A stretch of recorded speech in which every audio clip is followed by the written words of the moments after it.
Hola hermanos, saludos cordiales a todos y cada uno de ustedes. Estamos a 98 días de haberse iniciado la cuarentena en Bolivia, 14 semanas completadas desde que inició todo. No podemos tener nuestros cultos habituales en el centro familiar de adoración, pero la palabra de Dios no está encerrada en una casa. La palabra de Dios corre libre por el mundo entero y se está predicando a los cuatro vientos el amor del Señor Jesucristo. Cuando Dios nos dirigió a establecer el año 2020 como el año de caminar hacia la perfección, Él ya sabía todo lo que iba a acontecer durante este año, durante esta gestión. Ya sabía de la pandemia, ya sabía, por supuesto, de la cuarentena. Por lo tanto, las actuales circunstancias no deben detener nuestros esfuerzos de alcanzar la soñada meta. Por lo tanto, encaminémonos hacia la perfección. Y ahora vamos a dar pasos significativos en esa dirección, con esa meta en mente, a través de una nueva serie que iniciamos, que está titulada A la medida de Cristo. Es que en la vida cristiana todo apunta hacia Cristo y la Biblia establece que Cristo pone la medida que cada creyente, cada uno de nosotros debe alcanzar. Dice la palabra del Señor en el libro de Efesios, el capítulo 4, versículo 13, hasta que todos lleguemos a la unidad de la fe y del conocimiento del Hijo de Dios, a un varón perfecto, a la medida de la estatura de la plenitud de Cristo. Gloria a Dios. Vamos a desarrollar este lindo tema a lo largo de algunas semanas y vamos a ser edificados y fortalecidos con la palabra de Dios. El día de hoy vamos a ver 3 puntos principales. El primero de ellos es el que nos permite ver lo que anteriormente Dios obró. Y la Biblia nos enseña en 1 Corintios capítulo 15, versículo 45, lo siguiente. Dice, así también está escrito, fue hecho el primer hombre, Adán, alma viviente. El postrer Adán, espíritu vivificante. Queridos hermanos, lo que anteriormente Dios hizo está expresado en este versículo. Cristo es el nuevo Adán y es el primero de una nueva creación. Analicemos un poco esto. El primer Adán es el Adán que está registrado en el libro del Génesis, el que tenía por nombre Adán y que tuvo por esposa a Eva. Dios lo creó, tenía un plan para él y a través de él para toda la humanidad. Y cuando hubo establecido todo, le dio una instrucción diciéndole que no debía comer del árbol que estaba en el centro del huerto. Le prohibió comer de ese árbol. ¿Qué hizo el primer Adán? Desobedeció. Una orden como la que Dios le dio fue desobedecida. ¿Por qué? Porque prefirieron hacer caso y obedecer a la voz de Satanás. Fue un desprecio a la orden de Dios, fue un desprecio a su voluntad, a su amor, y a todo lo que Dios tenía planeado para la humanidad. Posiblemente Adán y Eva no lo entendieron así, pero eso es lo que fue al final de cuentas. Y las consecuencias no tardaron en llegar. El primer Adán trajo el pecado. El primer Adán trajo juicio. Y el primer Adán trajo también muerte. Eso es lo que registra el apóstol Pablo en Romanos capítulo 5, versículos 12 en adelante. Acompáñeme leyendo estos versículos. Romanos 5:12. Por tanto, como el pecado entró en el mundo por un hombre y por el pecado la muerte, así la muerte pasó a todos los hombres por cuanto todos pecaron. Saltando unos versículos al 16. En el 16 podemos leer lo siguiente. Dice, con el don no sucede como en el caso de aquel uno que pecó, se está refiriendo de nuevo al primer Adán, porque ciertamente el juicio vino a causa de un solo pecado para condenación. Continúan las palabras del apóstol Pablo, pero estas líneas leídas son las que establecen las consecuencias que acarreó sobre su vida y sobre toda la humanidad ese primer Adán. Pero hay más. En el versículo 17, en la primera parte, dice, pues si por la transgresión de uno solo reinó la muerte, mucho más reinarán en vida por uno solo, Jesucristo, los que reciben la abundancia de la gracia y el don de la justicia. Extraemos la primera parte, no estamos sacando nada de su contexto, solo estamos apuntando a los hechos, estamos apuntando cuestiones concretas y objetivas de lo que el primer Adán generó a través de sus decisiones y de sus acciones. Dice, por la transgresión de uno solo reinó la muerte. Bueno, eso es lo que el primer Adán trajo. No era ese el deseo de Dios para la humanidad, pero eso es lo que finalmente terminó dejándonos como legado y como herencia el primer padre de toda la humanidad. Dios quiso darle a la humanidad una oportunidad de recibir en sí, recibir en su vida a cada ser humano la voluntad que Dios tuvo desde un principio con el género humano, el buen deseo que tuvo. Entonces nos mandó a Cristo. Y en este pasaje, y también en Corintios, 1 Corintios, de forma retórica, ¿no?, llena de simbolismos, el apóstol Pablo presenta a Jesucristo como el postrer Adán. Ese postrer Adán viene a ser el primero de una nueva creación. ¿Y qué hizo Cristo? Ya hemos visto lo que hizo Adán, el primer Adán, y lo que nos dejó como herencia. Pero veamos ahora lo que hizo Cristo, el postrer Adán o el nuevo Adán, el primer hombre de esta nueva creación.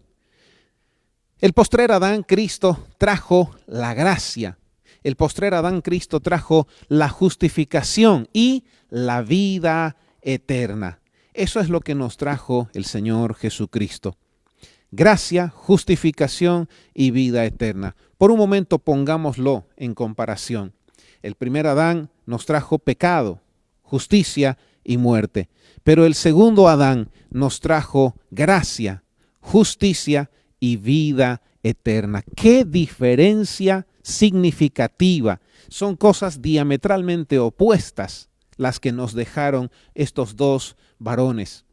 El primer Adán y el postrer Adán. Y obviamente el postrer Adán es Cristo, ya lo hemos establecido. Veamos lo que dice la Biblia sobre lo que el postrer Adán nos ha traído y nos ha dejado como herencia.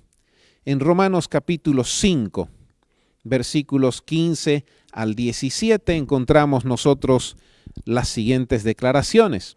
Dice, pero el don no fue como la transgresión, porque si por la transgresión de aquel uno murieron los muchos, abundaron mucho más para los muchos la gracia y el don de Dios por la gracia de un hombre, Jesucristo.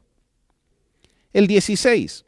Y con el don no sucede como en el caso de aquel uno que pecó, porque ciertamente el juicio vino a causa de un solo pecado para condenación, pero el don vino a causa de muchas transgresiones para justificación.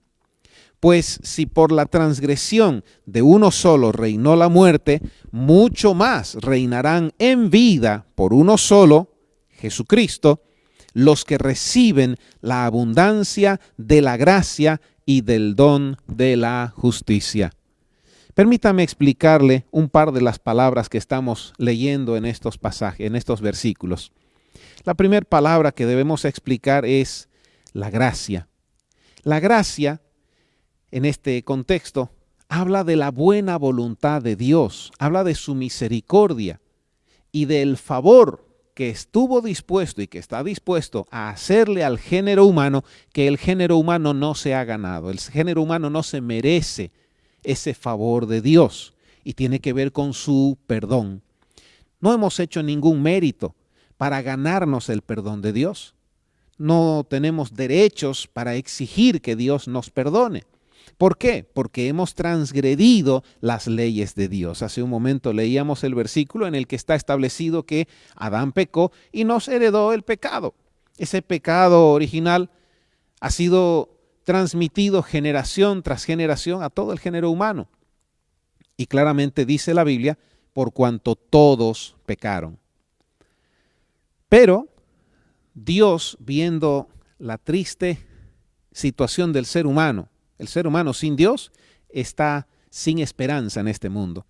Viendo esa triste situación, viendo que el ser humano estaba condenado a un castigo eterno por sus pecados, por sus transgresiones a las leyes de Dios, entregó a Cristo, su Hijo, para que a través de Cristo se manifieste su gracia.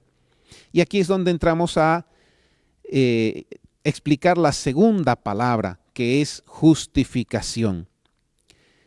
El ser humano no es justo delante de Dios, el ser humano es pecador, es culpable.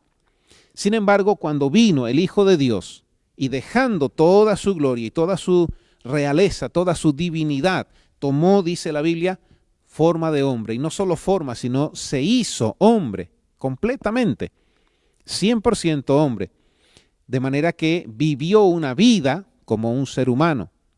Pero, a diferencia de todo el resto de los seres humanos, Cristo vivió su vida como ser humano sin pecado. La Biblia establece claramente que fue probado en todo, pero no pecó en nada. Entonces, Él vivió una vida justa. Viviendo una vida justa, toma nuestro lugar en la cruz del Calvario. Por eso su muerte es vicaria, porque la hace en sustitución nuestra. Todo el género humano merecía morir por sus pecados. La paga del pecado es muerte, es ley de Dios, que el que peca tiene que morir. Y Cristo tomó nuestro lugar. Él no merecía morir porque no había pecado, pero tomando nuestro lugar en la cruz, entonces nos comparte su justicia. Cuando un ser humano recibe a Cristo Jesús como su Señor y Salvador, pide perdón por sus pecados con todo el corazón, con toda sinceridad, entonces Dios declara a ese ser humano, porque pide el perdón a través de Jesucristo y recibe a Jesús como su Señor y Salvador, Dios lo declara justificado. Esa es la justificación. Cuando Dios nos comparte o nos imparte, nos atribuye la justicia de Cristo Jesús. Esa es la segunda palabra que necesitamos explicar aquí. Y eso es lo que nos da Jesucristo. Recuerde, gracia, justificación y vida eterna. Leamos de nuevo el versículo 17. Pues si por la transgresión de uno solo reinó la muerte, mucho más reinarán en vida por uno solo, Jesucristo, los que reciben la abundancia de la gracia y del don de la justicia. Al aceptar a Cristo, recibimos nosotros su gracia, recibimos la justificación y también recibimos la vida eterna. La vida eterna nos ha sido ya dada por Dios. Por fe sabemos que tenemos la vida eterna, pero será manifestada a todos nosotros en un postrer tiempo. Será manifestada de una forma completa, cabal, en un postrer tiempo. Pasemos rápidamente a ver lo que dice 1 Corintios capítulo 15. Dice Corintios 15, versículos 21 y 22. Porque por cuanto la muerte entró por un hombre, también por un hombre la resurrección de los muertos. Porque así como en Adán todos mueren, también en Cristo todos serán vivificados. Gloria a Dios. Aleluya. Querido hermano, hermana, querido amigo, cuando Jesucristo entra en nuestro corazón, al aceptar a Cristo nosotros como nuestro Señor y Salvador, entramos a ser parte de esa nueva creación. Ya hemos sido parte de la primer creación, hemos nacido de nuestro padre y de nuestra madre, heredando todo lo que Adán y Eva nos dejaron como legado. Pero recibiendo a Cristo, recibimos el legado de ese postrer Adán, de Cristo, el primer hombre de una nueva creación. Y recibimos su justicia, la justicia de Cristo Jesús. Dice Romanos capítulo 5, versículo 19, porque así como por la desobediencia de un hombre los muchos fueron constituidos pecadores, así también por la por la obediencia de uno, los muchos serán constituidos justos. Y pasando al versículo 21, queda claramente establecido lo siguiente: para que así como el pecado reinó para muerte, así también la gracia reine por la justicia para vida eterna, mediante Jesucristo, Señor nuestro. Qué lindo, gloria a Dios. Y todo esto ya lo hizo el Señor nuestro Dios anteriormente.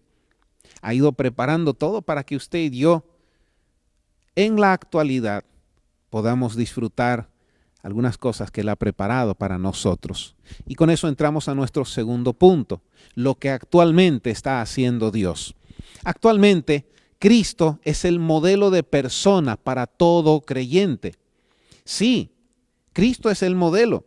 No son los actores de cine, no son las estrellas del deporte, no son políticos, no son cantantes los que deben modelar la vida que nosotros debemos imitar o emular. No, es Cristo el modelo de persona para todo creyente.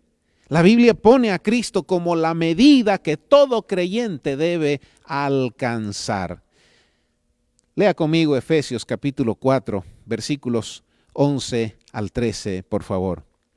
Dice así la palabra de Dios: y Él mismo constituyó a unos apóstoles, a otros profetas, a otros evangelistas, a otros pastores y maestros, a fin de perfeccionar a los santos para la obra del ministerio, para la edificación del cuerpo de Cristo, hasta que todos lleguemos a la unidad de la fe y del conocimiento del Hijo de Dios, a un varón perfecto, a la medida de la estatura de la plenitud de Cristo.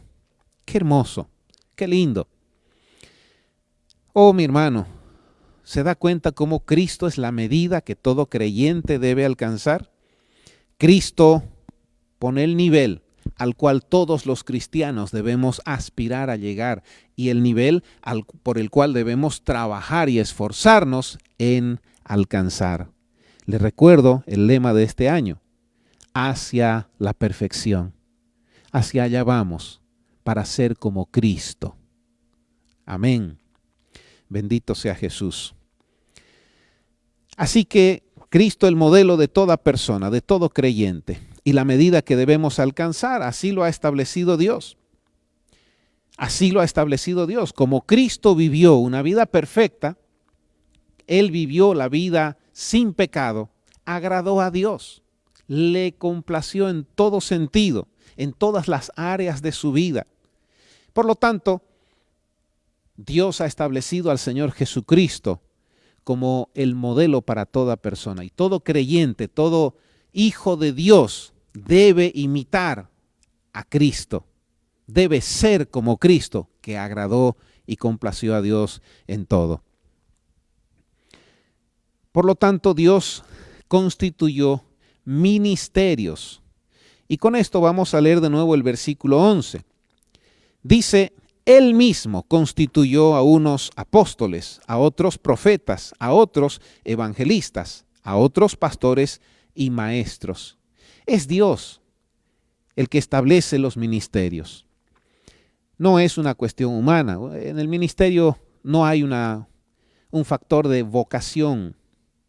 Vocación, dicen muchos, es lo que se necesita para ser un buen futbolista o lo que se necesita para ser un cocinero. El ministerio no es cuestión de vocación. Recuerdo claramente las palabras que escuché de un siervo de Dios muy querido, muy apreciado. Él lleva más de 50 años en el ministerio.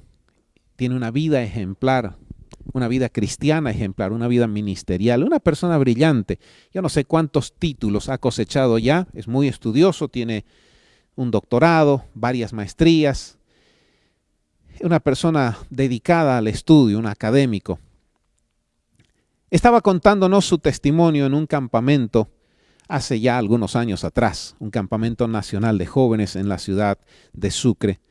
Y cuando nos contaba su testimonio, este siervo de Dios nos dijo que cuando él salió bachiller, estaba siendo asesorado por varios profesores. Él tenía las mejores notas, una persona dedicada al estudio desde su juventud, y los profesores interesados en su futuro, interesados en saber qué decisión iba a tomar, a qué lado iba a dirigir sus esfuerzos, le preguntaban: ¿y qué vas a estudiar en la universidad? ¿Qué carrera vas a seguir? Seguro vas a estudiar medicina, tú podrías ser un excelente médico.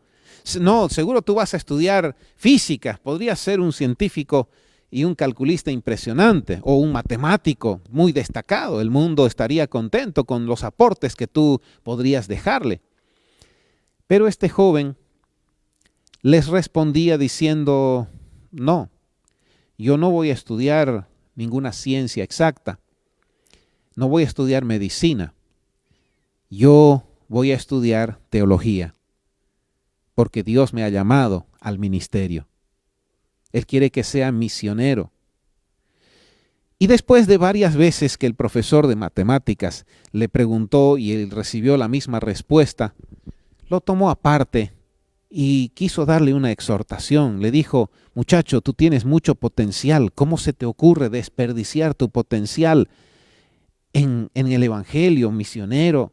Deja eso para otros. Tú tienes cerebro, tú tienes capacidad. Deberías sumergirte en la medicina. Tú podrías fácilmente descubrir la cura para muchas de las enfermedades que azotan a la humanidad. Este joven, con mucha paciencia y con mucho amor, le respondió y le dijo: profesor, a lo largo de los años me he dado cuenta que tenemos muchos profesionales que han logrado su título con esfuerzo y con sacrificio. ¿Se acuerda? Salió en las noticias, en la televisión, de una mujer, una anciana, que ya con 68, 70 años logró sacar su título profesional. Sí, dijo el profesor, recuerdo. ¿Y qué con eso? Y se acuerda de la historia de esa persona que, con todas las condiciones en su contra, habiendo perdido a su padre, habiendo perdido a su madre, teniendo varias enfermedades que le afectaban, de todas maneras logró esforzarse y esforzándose logró sacar un título profesional. Toda la ciudad le aplaudió. Y el profesor dijo: sí, recuerdo haber escuchado esa historia también, pero ¿y qué con eso? Y el muchacho siguió: ¿y recuerda usted tal otro caso de tal persona y tal otro caso de tal otra persona que con esfuerzo, con lucha, trasnochando un poco, sacrificando un poco de su comida, invirtiendo muchas fuerzas físicas, mucho esfuerzo físico en sus estudios, lograron sacar su título profesional? Sí, dijo el profesor, todavía no entiendo a dónde quieres llegar. Entonces fue cuando este joven le dijo: esfuerzo, sacrificio y determinación es todo lo que se necesita para ser un profesional. Pero esfuerzo, sacrificio y determinación son inútiles cuando se trata del ministerio, porque ninguna persona, por mucho que se esfuerce, por mucho que se sacrifique y por mucha determinación que pueda tener, puede alcanzar el llamamiento de Dios, porque Dios no lo da así. Uno no recibe el llamamiento de esa manera. El llamamiento es divino. Dios pone la mirada en una persona y decide en su soberana potestad llamar a esa persona al ministerio para que le sirva. Eso no tiene que ver con capacidades humanas. Eso no tiene que ver con un examen de suficiencia académica o con una beca. Al ministerio se puede entrar solo por llamamiento divino. Profesor, le dijo el joven, ¿cómo cree usted que yo invertiría mi vida y mi tiempo en algo que cualquiera con esfuerzo y sacrificio puede lograr? No, mi vida es demasiado valiosa como para usarla en eso. Dios me ha dado propósitos superiores y yo no me los pienso perder. Querido hermano, hermana, el llamamiento es realmente divino. Y la Biblia dice claramente en este versículo 11 de Efesios 4, Él mismo. No es el ser humano que se autonombra, no son los seres humanos que nombran a otros ministros. Es Dios el que llama al ministerio. ¿Por qué? Porque Dios es el que capacita al llamado, el que unge al llamado para cumplir con esta tarea tan importante.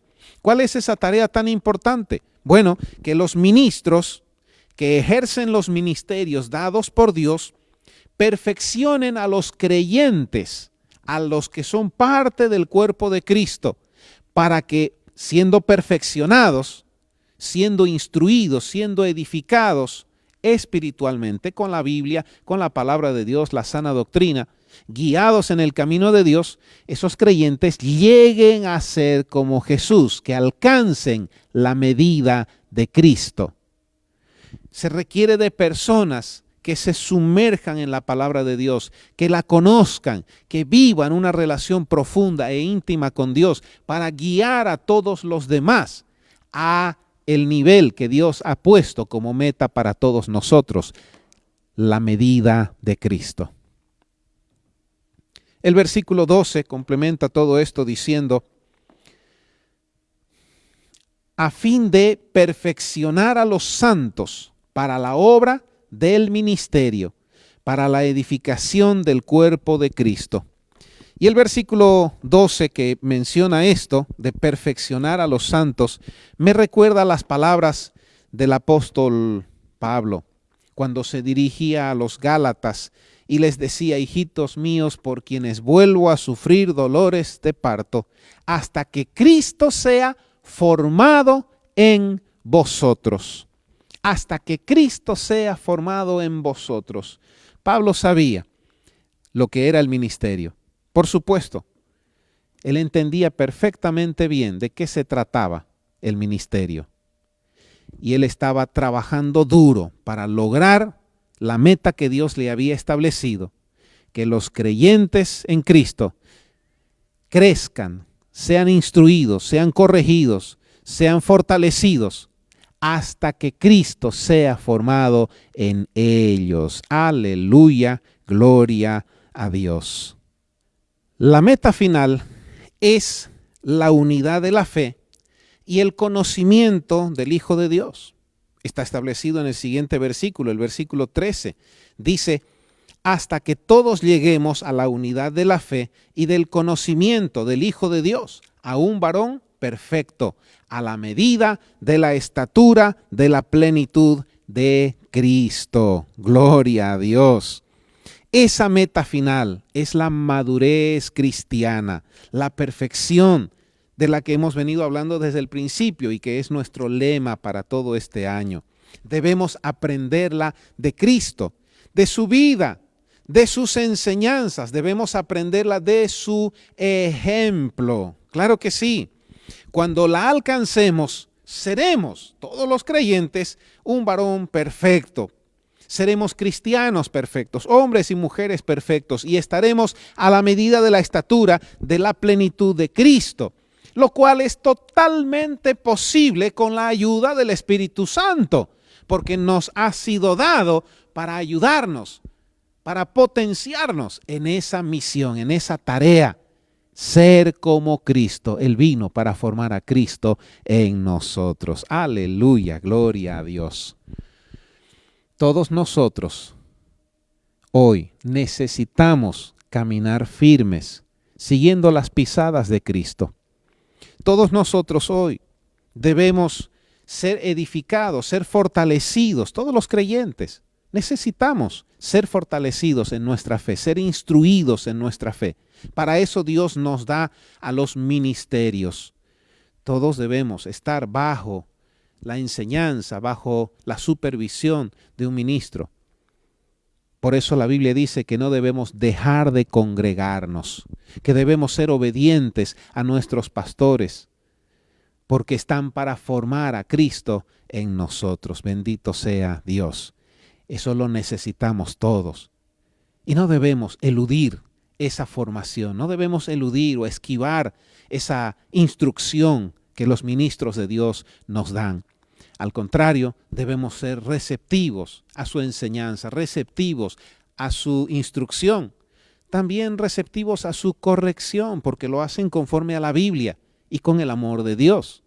Debemos ser receptivos a su palabra, porque Dios usa esas vidas, Dios mismo los ha establecido para que nos perfeccionen a todos los creyentes.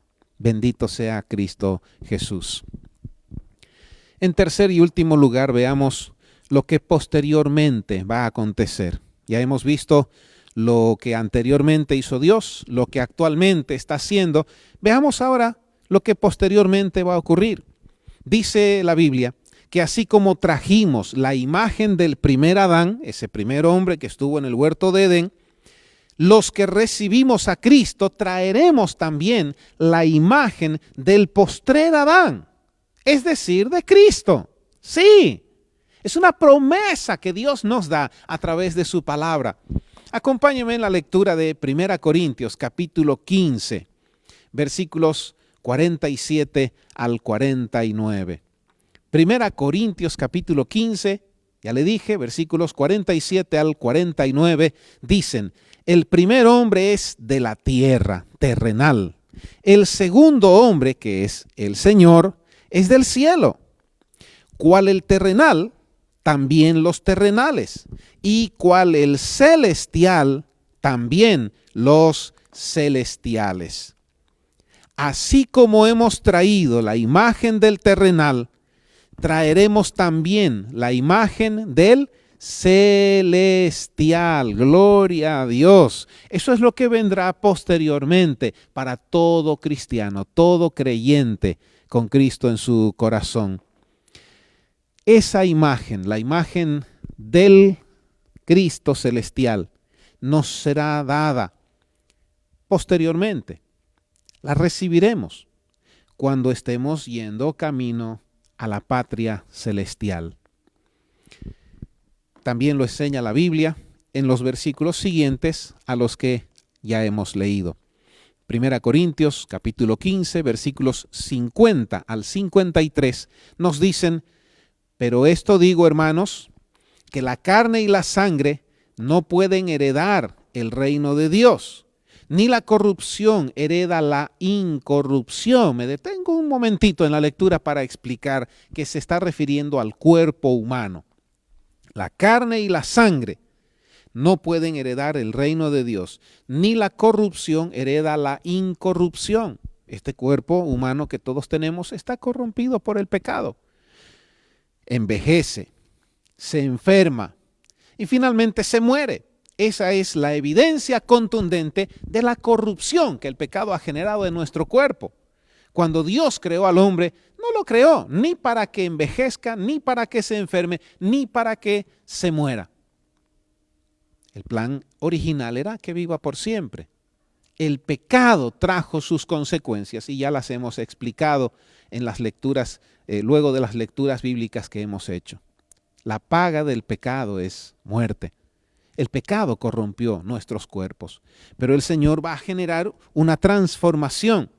He aquí, dice el versículo 51, os digo un misterio, no todos dormiremos, pero todos seremos transformados. En un momento, en un abrir y cerrar de ojos, a la final trompeta, porque se tocará la trompeta, y los muertos serán resucitados incorruptibles, y nosotros seremos transformados, porque es necesario que esto corruptible se vista de incorrupción, y esto mortal se vista de inmortalidad. ¿Recuerda lo que le dije hace un momento sobre lo que Cristo nos deja de herencia? El postrer Adán, Cristo, trajo gracia, trajo justificación y trajo vida eterna. Y Dios va a cumplir su palabra, va a completar sus planes. La Biblia lo dice así. Por lo tanto, se va a cumplir al pie de la letra. Aleluya, gloria a Dios. Nos será dada en el cielo. Eso es lo que Dios hará posteriormente. Eso es lo que viene por delante para todos los que aceptamos a Cristo como nuestro Señor y Salvador. Traeremos su imagen. Seremos hechos como Cristo.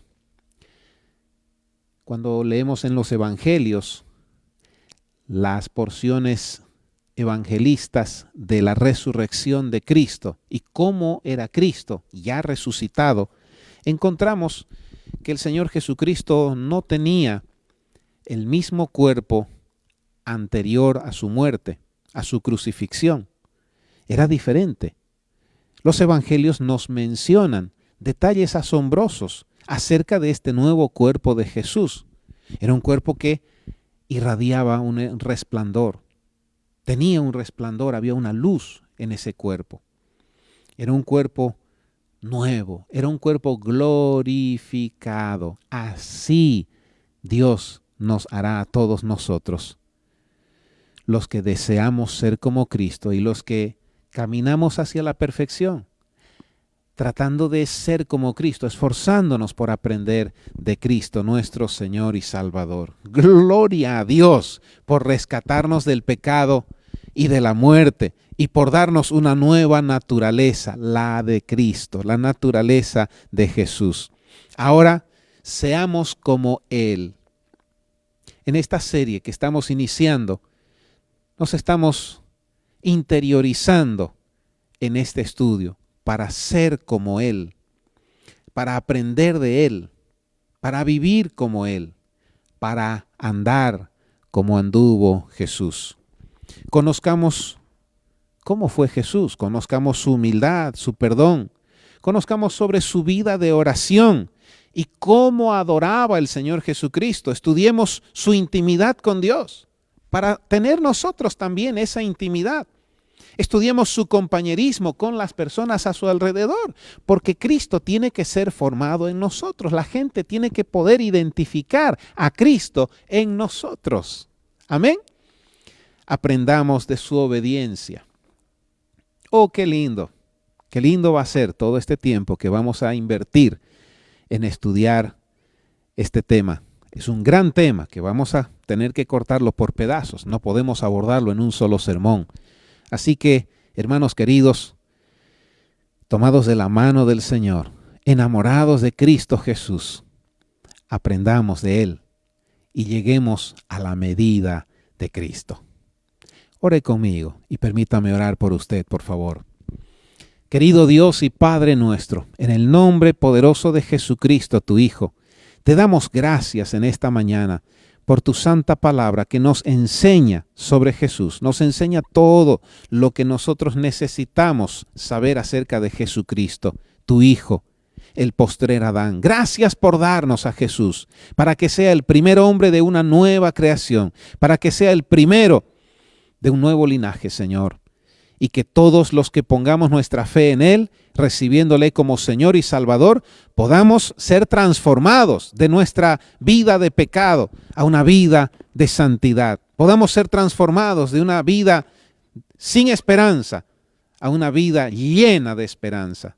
Que podamos ser transformados, Señor, de la condenación a la muerte a una vida con eternidad. Gracias, Señor, por darnos a Jesús y por darnos todo lo que a través de Jesús tú has querido darnos. Señor, que cada uno de nosotros pueda autoexaminarse con este estudio, que cada uno de nosotros pueda analizarse, analizar su mente, su corazón, sus palabras, su actuar, su conducta, que cada uno pueda, Señor, con ese análisis, compararlo con Cristo, para amar más a Cristo y esforzarnos más por ser como Él. Espíritu Santo de Dios, forma a Cristo en nosotros. Forma a Cristo en nuestras vidas. Queremos tener la mente de Cristo, el corazón de Cristo, el carácter de Cristo, el amor de Cristo. Querido Dios, en el nombre de Jesús, te agradecemos, Señor, por guiarnos en este caminar. En el nombre de Jesús encomendamos todo en tus manos. Encomendamos nuestra vida en tus manos, nuestro caminar en tus manos. Y pedimos, Señor, que tú formes a Cristo en nosotros, porque como Él queremos ser. Ya tenemos suficientes fracasos, suficientes dolores que nos sirven para darnos cuenta que por nuestra cuenta no podemos, Señor, ni queremos seguir por nuestra cuenta. Queremos ser como Jesús. Queremos tener los ojos puestos en Jesús, el autor y consumador de la fe. Gracias, querido Dios, en el nombre poderoso de Cristo Jesús. Y ahora te pido por cada uno de los hermanos y hermanas que están, Señor, viéndonos por este medio. Te pido por sus vidas, Señor. Te pido por su salud, para que los que están enfermos reciban un toque poderoso de tu mano sanadora. Te pido, Señor, por los que están en cama, postrados ahora mismo en su cama. Dales fe, Señor. Levanta su fe a través de tu palabra y que ellos puedan recibir, Señor, de ti un toque sanador, sanidad divina en el nombre de Jesús para los enfermos. Gracias, Señor, por los que están en problemas y en necesidades. Yo te pido por ellos ahora. Te pido, Señor, que a través de este medio, cada una de las personas que está con problemas y necesidades, tenga, Señor, fe en ti, acuda a ti, clame a ti, para recibir de ti la solución a sus problemas y para que sus necesidades sean satisfechas, Señor, a través de tu gracia, de tu buena voluntad, de ese favor que nos haces que no nos merecemos, porque tu gracia alcanza para todos, Señor. En el nombre poderoso de Jesucristo, gracias, Padre. Encomiendo a cada una de las personas que están con nosotros a través de este medio, las encomiendo en tus manos, Señor, y te pido que proveas lo que haga falta en sus vidas, que soluciones sus problemas, que puedan encontrar esa solución en ti, acercándose a ti, buscando comunión y armonía contigo, Señor, desarrollando una amistad sincera y profunda contigo. En el nombre de Cristo Jesús, gracias, Señor. Amén y amén. Queridos amigos, un gusto enorme estar con ustedes en esta ocasión. Nos encontramos próximamente por este mismo medio para seguir nuestro estudio que nos lleva a la medida de Cristo. Paz de Dios a todos.